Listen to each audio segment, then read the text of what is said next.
Hi friends, అందరికీ చూడండి. ఈ పిల్లి కుక్క ఫ్రెండ్స్ అనమాట, ఎంత బాగున్నాయో. ఈ కుక్కకి 3 పిల్లలు పుట్టి చచ్చిపోయాయి. చాలా రోజులైంది. ఆ తర్వాత ఈ పిల్లి వచ్చిందనమాట. ఈ పిల్లి దొరికింది. ఈ పిల్లి దొరకడం వల్ల ఈ పిల్లి ఏమో కుక్క తల్లి అనుకుంటుంది. రెండు కలిసి ఫ్రెండ్స్ అనమాట. చాలా బాగా ఆడుకుంటాయి రోజును.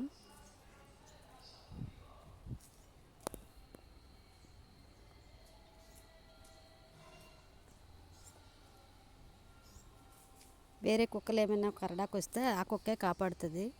ఈ పిల్లి చెట్టు ఎక్కుతుంది. చాలా ఫ్రెండ్స్ అనమాట. వీడియో నచ్చితే కనుక లైక్ చేయండి ఫ్రెండ్స్.